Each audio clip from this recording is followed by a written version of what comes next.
Halo Sobat Foodie, kembali lagi di podcast aku. Kali ini aku tidak sendiri, aku ditemani oleh Caca. Ngobrolin apapun yang kamu mau, isinya tetap ilmu. Hai semuanya, kembali lagi di podcast aku. Ngobrol santai tentang kesehatan. Aku Lala, si pecinta smoothie mangga. Dan aku Caca, ahli gizi yang siap bantuin kamu hidup lebih sehat.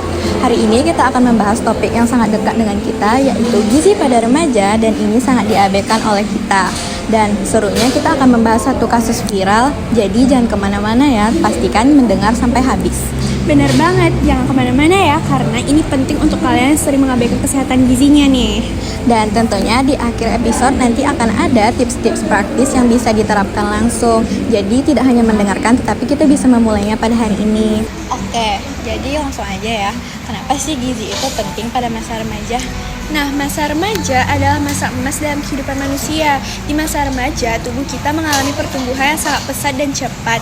Jadi di situ ada pertumbuhan fisik, pertumbuhan otak, dan keseimbangan hormon. Nah, kalau kita kekurangan gizi, itu bisa menghambat pertumbuhan kita, bukan hanya dan berdampak buruk, itu juga untuk di masa depan. Wah, aku jadi makin penasaran. Jadi kalau tidak tercukupi, apa sih efeknya bagi remaja? Nah, efeknya itu ada stunting, anemia, dan berat badan yang gak ideal. Selain itu, remaja yang kekurangan gizi itu juga berdampak pada kognitif dan emosionalnya. Nah, contohnya nih, kalau remaja kurang zat besi, itu dia bisa gampang lelah dan mudah sakit. Selain itu, dia juga kurang fokus di sekolah. Nah, kalau dia kekurangan protein dan omega 3, itu bisa menghambat pertumbuhan otaknya. Wah, jadi pengaruhnya nggak soal tinggi badan dan berat badan saja ya, tetapi juga mempengaruhi performa kita di sekolah dan bagaimana kita menghadapi emosi kita sehari-hari. Ya, tepat sekali. Bahkan penelitian menunjukkan bahwa remaja yang kekurangan gizi itu lebih mudah stres dan kurang bisa mengatur emosinya nih. Dan dia kurang percaya diri. Nah, jadi kesehatan gizi itu sangat penting. Aku jadi sadar, ternyata pola makan itu sangat berpengaruh kepada semua aspek seperti mental, fisik, dan sosial. Benar. Nah, jadi pola makan yang sehat itu harus dijadikan prioritas ya, bukan pilihan. Karena di masa sekarang ini adalah masa yang tepat untuk memperbaiki gizi kita agar di masa dewasa itu kita tubuhnya sehat. Wah, berarti kita nggak boleh anggap remeh ya, mulai dari hal kecil seperti memilih jajanan dan cemilan. Tepat sekali, kalau tidak mulai dari sekarang, mulai dari kapan lagi? Ayo mulai hal-hal kecil dari sekarang. Oke, sekarang kita bakal masuk ke segmen yang lebih seru, yaitu membahas satu kasus viral yang mungkin sudah pernah didengar, yaitu seorang remaja yang memakan makanan cepat saji tanpa diimbangi dengan makan sayur, buah. Dan jadi menurut kesehatan, apa sih yang salah dari kebiasaan ini? Nah, ini kasus yang relevan banget ya sama remaja zaman sekarang. Nah, pola makan seperti itu tinggi kalori dan rendah nutrisi. Jadi, contohnya nih ayam goreng. Ayam goreng itu kan banyak kalorinya, banyak lemak jenuh dan garam, serta rendah nutrisi, serat, dan mineral yang dibutuhkan oleh tubuh kita. Itu tidak baik karena itu menyebabkan tubuh kita kekurangan energi yang kita butuhkan. Wah, ternyata makanan seperti itu memang bikin kenyang tetapi tidak bermanfaat bagi tubuh kita ya. Tepat, bahkan makanan seperti itu sering disebut dengan empty kalori karena tidak memberikan energi jangka panjang melainkan energi jangka pendek.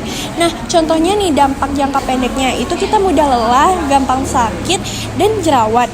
Nah, sedangkan energi jangka panjangnya itu kita bisa sakit obesitas, penyakit jantung, dan diabetes tipe 2. Oke, sekarang kita bakal bahas langkah-langkah praktis. Jadi, ada seorang remaja yang suka makan makanan cepat saji. Nah, gimana caranya agar dia bisa memperbaiki pola makannya tanpa harus berhenti total? Nah, ada beberapa cara nih. Yang pertama, kalau kamu suka makan ayam cepat saji atau ayam goreng, itu jangan lupa barengi dengan memakan sayuran. Bisa sayuran brokoli kukus atau salad sederhana lainnya. Yang kedua, jangan lupa makan buah, karena buah itu penting ya. Nah, contohnya pilihlah buah yang mudah terjangkau dan harganya murah. Contohnya pisang, pepaya, dan lain-lain, jeruk. Nah, yang ketiga, kurangi makanan cepat saji, kurangi porsinya. Ganti dengan makanan rumahan. Misalnya kamu suka beli nasi goreng nih. Nah, kamu bisa mengubah kebiasaan membeli nasi goreng itu dengan membuatnya sendiri. Jadi kamu bisa menakar minyaknya, jadi lebih minim minyak. Wah, tipsnya sangat praktis ya, tapi Gimana kalau ada remaja yang menganggap bahwa makanan sehat itu tuh mahal atau ribet? Jadi gimana solusinya? Nah, itu perspektif yang salah lah ya, karena kesehatan itu mahal. Jadi, jagalah kesehatan kamu mulai dari sekarang. Nah, misalnya nih, buah dan sayur itu murah. Pilihlah buah dan sayur yang mudah terjangkau dan harganya murah. Contohnya kangkung, bayam, pisang, dan lain-lain. Nah, sebelum kita tutup, apakah ada pesan untuk orang tua atau guru yang ingin mendukung remaja agar hidup lebih sehat? Tentunya, untuk orang tua, jangan lupa menyediakan makanan sehat dari rumah dan menjadi contoh yang baik. Jangan hanya menyuruh anak makan sayur, tapi lakukanlah dan jadilah role model yang konsisten. Nah, selain itu, kalau makan bersama, pastikan menunya itu ada sayur, protein, dan buah. Selain itu, Anda juga bisa mengajak anak Anda untuk ikut berpartisipasi dalam memasak, karena itu juga dalam membangun bonding dan edukasi. Wah, ide melibatkan anak dalam memasak itu sangat bagus ya. Mereka jadi lebih tahu apa yang mereka makan. Benar. Selain itu, mereka kalau tahu prosesnya, mereka lebih bisa menghargai makanan. Dan untuk guru nih, guru itu bisa memulai edukasi kecil di kelasnya. Contohnya, mereka membuat lomba bekal sehat atau edukasi pentingnya sarapan untuk anak kelas mereka. Nah, selain itu juga bisa berdampak untuk jangka panjang. Jadi semua pihak bisa saling mendukung ya, mulai dari lingkungan rumah, keluarga, hingga lingkungan sekolah. Tepat sekali, jika anak, guru, dan orang tuanya berkolaborasi dengan baik, itu insya Allah remaja bisa menjadi generasi yang lebih sehat dan produktif ke depannya. Nah, itu dia edukasi gizi pada remaja kita pada hari ini.